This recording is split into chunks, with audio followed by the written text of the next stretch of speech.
Lah ing ngrikalane salah sawijining rumah utawa dalem menika wonten anjingipun menika saged nyebabake malaikat tidak mau masuk ke dalam rumah. Rasulullah menika la tadkhulul malaikata baitan fihi kalbun wala tasawiru. Malaikat ora gelem mlebu ana ing sakjerone omah sing ing kono kuwi ana anjing utawa gambar makhluk bernyawa. Hadis riwayat Bukhari. Lah menawi kita waos wonten ing sarahipun wonten kitab Fathul Bari sing dipun maksud malaikat sing boten kersa mlebet wonten ing dalem sing mriku wonten anjinge menika malaikat rahmat. Lho ampun ngatos sekalian kaum muslimin kok malah umpet-umpet malah diternak. Jamaah pengasaran sedaya Rasulullah. Ibunda Aisyah ketika malih, kami keluarga Muhammad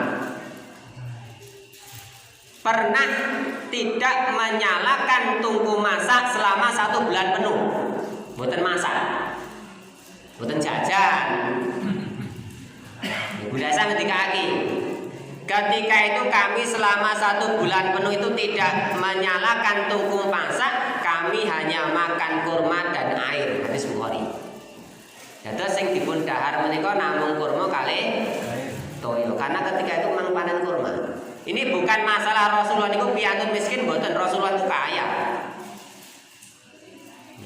Ketika perang dengan orang kafir itu, ketika dimenangkan kaum muslimin, jatah ghanimah Rasul paling besar. Nah, kenapa piyambake menika kok mboten menyalakan tungku masak, hanya makan kurma dan air? Ini menunjukkan sifat qanaah beliau memakan makanan yang sudah beliau punya. Nek awak dhewe mboten. Dewe centol masak centol enggak. Awak omah wis dimasake mesa metu. Ngomah wis dimasake sambal goreng ngono ki. Ya mesa metu ya sak padha golek sambal goreng, mergo omah kurang pedes ning njaba rada pedes. Gitu. Mungkin nek awak dhewe mboten menyalakan tungku masak ora dadek geni sakjroning seminggu ning kuliner kono pindah kon. Ning Rasulullah niku piyambake mboten masak sakjroning sesasi niku namung manfaatke woh-wohan kurma sing piyambake duwe lan unjuk kalian toyo. Nggih. Jamaah masalah sadari Rasulullah. Lajeng aktivitas Rasulullah sallallahu alaihi wasallam piyambake ngendikanipun Ibunda Aisyah nate dipun tangleti. Kados pundi aktivitase Rasulullah wonten ing dalem. Ibunda Aisyah niku ndika.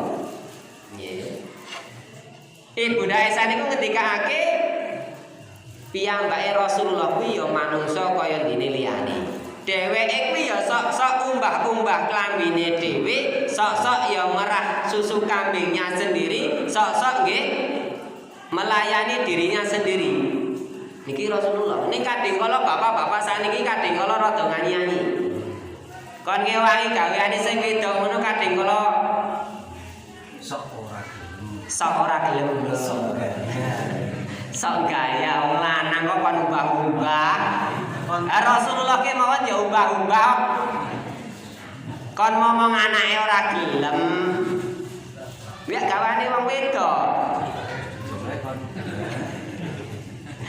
Rasulullah kemawon piyambake kadang kala mencuci pakaiannya sendiri, memerah susu kambingnya sendiri, melayani dirinya sendiri. Dadi mboten ngejipke wong wedok. Gaweane wong wedok wis rekoso, Pak.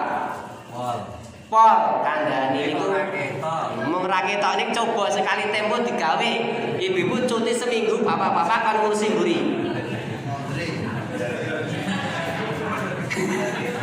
Kelakon stres tenan niku, tenan. Nek pengen ngerti sepinten abote gaweane wong wedok, ibu-ibu sekalian mungkin minta dispensasi sama bapake. Aku tak cuti 3 dina ya Pak ya, tak mulih nyang ngene bapak. Ora mergo padu Pak, gur pengen ngetes sing lanang kuwi iso tandang gawe ning mburi ora. Anake ning ditinggal omah. Dadi sing setri ning ngene wong tuane, bapake ning omah, garwane ten dalem kali anak-anake. Wayah esuk bar subuh cek liwat cek masak ngeke banyu jam 6 lagi ngedusi sing cilik sing gede arep mangkat njaluk sangu ya. Nyepakno macem-macem stres untuk bapake. Tenan lho Pak niku kula aja ngremehke gaweane wong wedok. Wong wedok niku gaweane abot Pak. Aja diwoto. Jane iki ning mburi ngopo to kletekan ra wis alah kowe nandangi ning mburi ora rampung-rampung. Kula nate ketika mungkin istri kita itu baru masuk angin 1 hari 2 hari itu terasa seorang laki-laki seorang kepala keluarga itu terasa betapa beratnya pekerjaan seorang istri.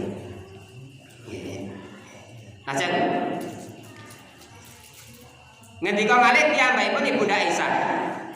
Bilih Rasulullah sallallahu alaihi wasallam menika piyantun ingkang seneng bantu garwane, suka membantu istrinya ing rikalane wis dumugi wektalipun salat, piyambake tinggalake pigawean menika banjur piyambake menika nindakake salat.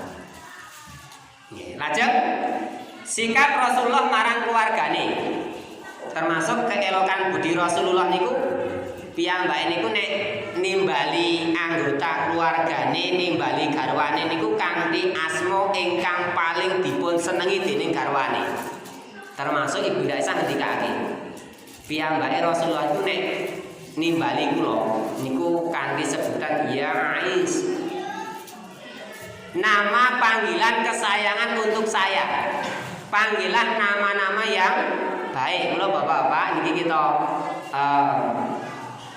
napa kita ajarake nek nimbali sing setri nimbali garwane jenengan timbali kanthi asma sing dipun senengi dening garwane, ora nek jenenge Pak Inem celuk 6 kena wedang 6. Komunikasi sama istrinya, Dik, kowe senengmu tak celuk nganggo jeneng apa, Dik? Arep jenenge Tugina, ora seneng celuk jeneng Tugina ya Tuang misalnya gitu ya. Dik Tuang nek ora apa-apa. Nanti nah ketok desa. Ya monggo niki intinya nanti di sini kita sekalian nek nyontoh Rasul niku piyambak niku nek nimbali garwane niku kanthi nama-nama asma ingkang becik, termasuk nek kita sekalian menika nimbali piyantun sanes niku mboten dipun antukake nimbali kanthi asma parapan. Oh, tenan niki nek dicek. Kiwatan mriki kira-kira ya enek. Upama piyai niku awake lemu cendhek terus celuk Bagong. Enten mboten ngoten niku. Pikantuk wong jenenge we Sriyana kok diceluk Bagong. Iki mboten entuk peh gaweane cilikane senengane nangis terus diceluk Gareng. Gaweane Gareng. Mboten pikantuk niki. Nggih. Kenapa? Yang namanya nama seseorang itu mila kita sekalian niku nek menehi tenger asma marang putra-putri kita sekalian niku mang menehi tenger kanthi asma ingkang becik sing ngemu suraos doa mboten kedah nggunakake basa Arab. Mungkin nek mboten paham basa Arab niku malah klentu maksude. Syaitan.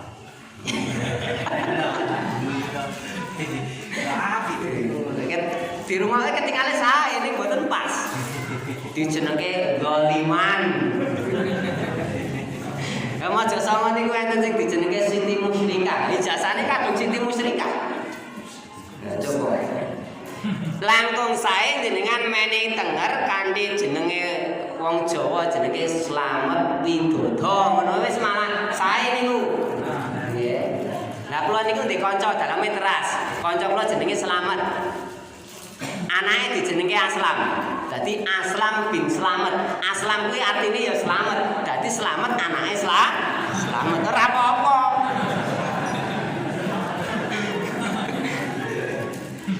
Kalau riyen rada ngumun ngene. Anakmu jenenge sama Aslam, iya apik. Pakne jenenge Slamet, anake jenenge Aslam. Mula bapak saya namanya Slamet, tak ganti gen ketok rada Islami tak ganti Aslam. Dadi Kastubi bin Aslam. Kastubi kuwi anake Slamet karepe kan ngono. Gen rada ketok beda gitu ya. Gitulah. Kenapa? Nanti seseorang itu akan dipanggil di hari kiamat dengan nama-namanya yang baik. Termasuk ngasih nama itu dengan nama yang baik yang mengandung doa. Lajeng termasuk napa budi pekerti sing becik Rasulullah niku piyambake niku ing rikalane unjuk niku dipun wenehi sisa unjukanipun Ibunda Aisyah niku mboten masalah. Ibunda Aisyah niku ndikake wonten hadis Muslim. Ana salah sawijining wektu ing rikalane aku kuwi lagi ana ing kondisi haid. Nah kita ngelabang. Banjur rikalane kuwi piyambake niku nyuwun unjukan. Kemudian aku memberikan gelasku sisa minum saya kepada Rasulullah sallallahu alaihi wasallam. Kemudian Rasulullah itu beliau ketika mau minum, beliau mencari-cari di mana tepat bekas bibir saya ketika minum. Coba. Jenengan pripun, Pak? Pomo niki bar dijuk garwane jenengan. God, diserahkan jenengan madosi bekas lambene garwane napa mboten? Karo. Niki Rasulullah niku menehi contoh ngoten niku piyambake enggak merasa jijik. Padahal piyambake Bunda Aisyah dalam kondisi sedang haid. Malah dicari iki bekas lambene bojoku ngondi. Dipasing ngeten. Bismillah. Ngoten. Ceger. Selesai niku Rasulullah niku piyambake niku mboten kikrik nek cara Jawane. Nggih, mboten kados bapak-bapak saniki keke wetang telan merengut. Nggih. Lajeng termasuk Ibunda Aisyah ngendikake. Kuntu ahtasilu ana wa Rasulullah sallallahu alaihi wasallam min ina'in wahidin. Ibunda Aisyah niku ngendikake, aku biasa mandi berdua bersama Rasulullah sallallahu alaihi wasallam dalam satu bejana. Hadis riwayat Bukhari. Iya Pak, hadis bareng nate dereng. Lho niku Rasulullah niku menehi contoh piyambake niku biasa mandi bersama istrinya dalam satu bejana. Ember siji dienggo adus bareng. Ini bukan masalah yang tabu loh ya, tapi Rasulullah memberikan satu contoh untuk menjaga satu keharmonisan keluarga itu. Rasulullah niku mandi bersama istrinya. Moga mesti dipraktekke. Loh, ini menjaga keharmonisan antara kita dengan istri kita.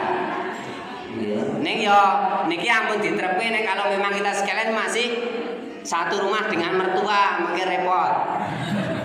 Mila langkung saya niku pancen nek piyantun niku sampun keluarga emah-emah niku ya bagusnya itu mandiri. Rumah itu mandiri milik kita sendiri, ora campur karo ipar, ora campur karo adi lanang, ora campur karo mertua, sehingga ketika istri itu mau melayani suaminya sesuka hatinya itu bebas. Nah, ajeng adus bareng wong loro niku ora ngarep sing arep biru. Mana sing ngerti. Nenek aji awal karo mertua ya ampun. Lagi dong apa tuh, Cak? Misalnya gitu ya. Ini Rasulullah. Ajeng tasih Rasulullah sallallahu alaihi wasallam niku duweni kebiasaan. Piyambake menika suka memakai pakaian ya, yaitu pakaian yang berwarna putih. Juga pakaian yang paling disenangi oleh Rasulullah itu sebetulnya boleh selain putih. Rasulullah itu pakaian yang paling disukai itu juga adalah pakaian yang berwarna hijau bergaris. Gamis. Ummu Salamah ketika akan Ummu Salamah ini istri Rasulullah. Pakaian yang paling disukai oleh Rasulullah adalah gamis. Ya, gamis.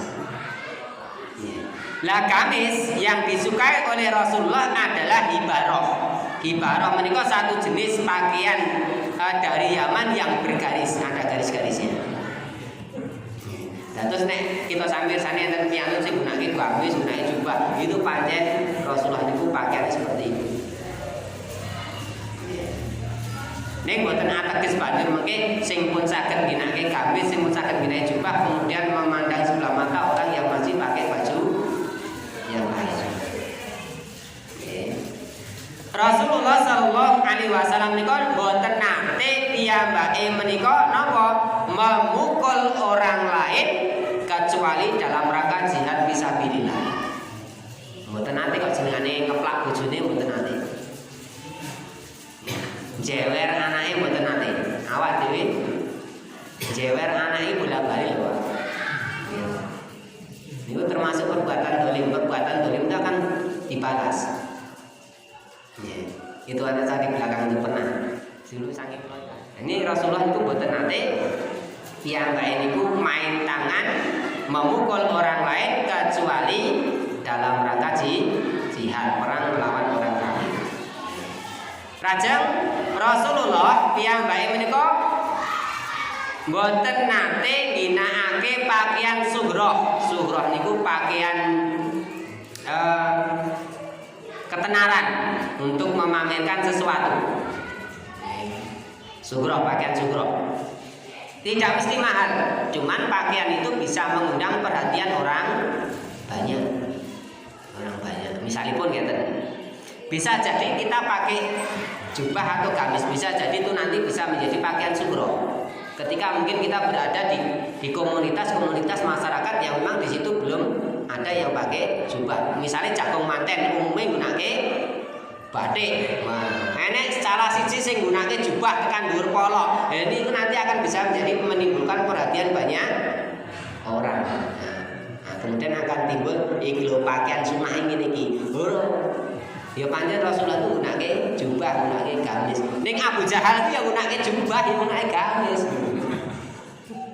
Bila kita sami mirsani wonten sederek sing dereng saged gunake gamis atau jubah, maka tidak boleh kita sekalian itu memandang dengan sebelah mata.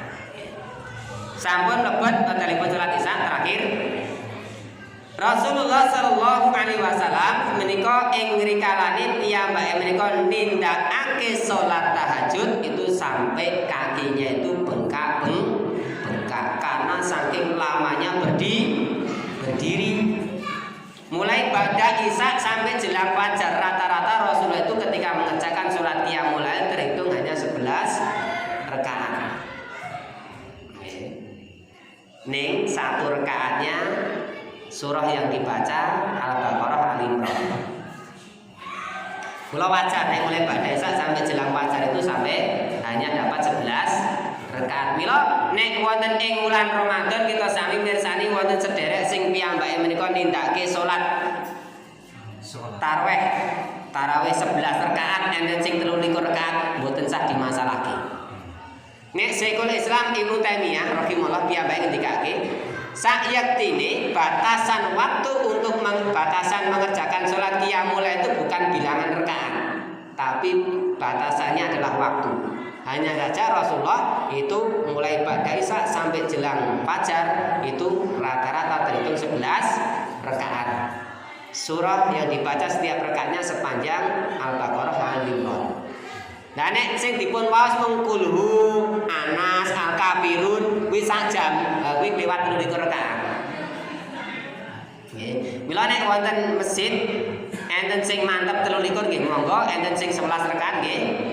Monggo. Saya pernah melihat sendiri dengan mata kepala saya sendiri ketika itu pas awal Ramadan saya singgah di Naru Barat di dekat Pelabuhan Sape di Bima sana. Saya singgah di satu masjid besar di situ pas ikut sholat taraweh lah. Di situ dikerjakan sholat tarawehnya itu ada yang 11, ada yang 23. Yang 11 rakaat habis sholat Isya telah sholat sunnah 2 rakaat kemudian langsung berdiri ngerjakan sholat tarawih 11 rakaat sing 23 rakaat niku ijik do jagungan ten ngembar ngoten niku ora masalah. Setelah yang 11 rakaat selesai keluar yang 23 rakaat masuk ke masjid kerjakan 23 rakaat. Saya ikut yang 11 rakaat ketika itu. Ketika keluar saya nanya sama teman yang ngajak saya. Ustaz, itu tadi kok sebagian nggak pada sholat. Oh itu yang mantapnya 23 rakaat sholat. Mboten padu Pak, sak masjid tindake tarawih ping pindho. Sing mantap 11 bar sholat Isya, bar sholat sunnah langsung 11 rakaat. Sing mantap 23 leren sik ten serambi masjid. Sing 11 rakaat rampung medal wangsul, sing 23 rakaat mlebet masjid kerjakan sholat tarawih. Nah Rasulullah itu nindake sholat tahajud itu sampai kakinya itu bengkak. Itu padahal wis dijamin masuk jannah di ngapura dosane dening Allah lawat dewi. Jamaah pemasan Bapak Ibu sadari wassalamualaikum. Mobilnya makaten ingkang saged kita aturaken ing dalu menika kagem kajian perdana niki kebetulan wonten ing wulan Rabiul Awal niki sepintas kita sekalian menika ngaturake kados pundi sebagian kecil kepribadian Rasulullah sallallahu alaihi wasallam. Nek panjenengan sami menika kepengin lebih detail nggih. Niki wonten satu buku, wonten promosi. Ini buku yang bisa kita sekalian pelajari, yaitu mengenal pribadi agung Nabi Muhammad sallallahu alaihi wasallam. Jelaskan sini. Sampai rambutnya Rasulullah ini seperti apa, giginya seperti apa, ya sampai detail diceritakan di sini, gambarnya berwarna. Untuk motivasi kepada kita sekalian, bagaimana kita sekalian itu bisa mengambil beliau sebagai contoh dalam kehidupan kita sekalian. Mbak pilih makaten, wonten pandangu. Pengantuk. Masa didepi wetan karo roti yang ngantuk. Saya ketika di Flores itu nanti ngisi pengawasan itu nanti jam 11 malam. Ya, mulai pada maghrib. Kan kebetulan undangannya saya undang buka bersama. Model mereka itu diundang buka bersama. Begini ya pas buka. Nah, ini modelnya dewe kan 4:30 pengajian sih, oke, selesai dengan ketika itu setelah buka bersama, kemudian sholat maghrib, kemudian sholat tarawih, baru lanjutkan kajian lagi sampai jam 11 malam. Belum ada lampu listrik, pakai tindir, dan tempatnya di tengah ladang karena penduduk yang ada di tengah-tengah ladang itu nek mau ke masjid itu harus berjalan kaki kurang lebih setengah jam. Saya mencari solusi bagaimana supaya penduduk yang di tengah ladang ini bisa mendapatkan ilmu. Saya komunikasi dengan tokoh di situ. Gimana kalau diadakan buka bersama? Ya oke, Pak. Nah, begitu akhirnya sampai jam 11 malam kono betah. Aku lo sing pedes mripate. Enggak terbiasa dengan tanpa lampu kok. Ya, lampunya wong sentir. Nah, biasa temen lampunya padam. Maka dan menawi wonten pandangu kita cekapi kanthi doa kafaratul majelis subhanallah wa bihamdika asyhadu an la ilaha illa anta astaghfiruka wa atubu ilaik.